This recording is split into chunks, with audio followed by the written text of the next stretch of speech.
এখনকার প্রজন্ম স্বামী স্ত্রীর মধ্যে কোনো বোঝাপড়া নাই, ভালোবাসা নাই, সম্প্রীতি নাই। এর অন্যতম একটা কারণ হলো বিবাহের আগেই হারাম সম্পর্কে জড়িয়ে পড়ে। আর আমাদের আগের জেনারেশন বা আমাদের যেটা আরো সিনিয়র বা আমাদের পর্যায়ের জেনারেশন যারা, তাদের স্বামী স্ত্রীর মধ্যে এখনো বোঝাপড়া অনেক ভালো, হাজার গুণে ভালো। এর অন্যতম প্রধান কারণ হলো তাদের চরিত্রকে তারা নষ্ট করে নাই। তুমি বিবাহের আগে যদি হারাম উপায়ে তুমি মজা নেওয়ার, তৃপ্তি নেওয়ার চেষ্টা করো, গুনাহ করার চেষ্টা করো, হয়তো তুমি তৃপ্তি পেয়ে যাবে।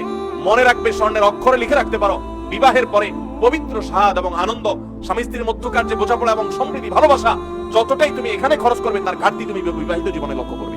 অতএব তোমার নিজের জীবনকে ধ্বংস থেকে বাঁচানোর জন্য চরিত্রকে নষ্ট করবে না, অপেক্ষা করবে বৈধ সময়ের জন্য।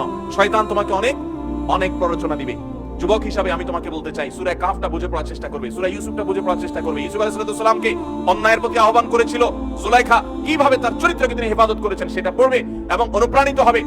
কোন হারাম অফার পেয়ে তুমি সেখানে কাজ হয়ে গেলা, এটা তো কোনো একজন শক্ত সবল সাহসী যুবকের কাজ হতে পারে না, এটা দুর্বল যুবকের কাজ।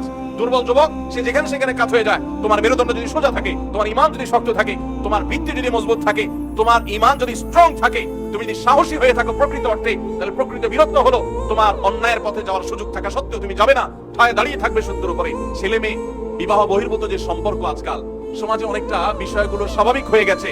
তুমি একজন মুসলমান হিসেবে মনে রাখবে, আল্লাহর কাছে তোমার দাঁড়াতে হবে। যৌবনে তুমি কি করেছো, কিভাবে তোমার চরিত্রকে নষ্ট করেছো, হারাম পথে গিয়েছো, এর জন্য তোমাকে জবাবদিহি করতে হবে। মনে রাখবে, তুমি বিবাহের আগে যতটা অন্যায় পথে যাবে, বিবাহের পরে তোমাকে তার জন্য ততটা মাসুল দিতে হবে, ততটুকু মাসুল দিতে হবে।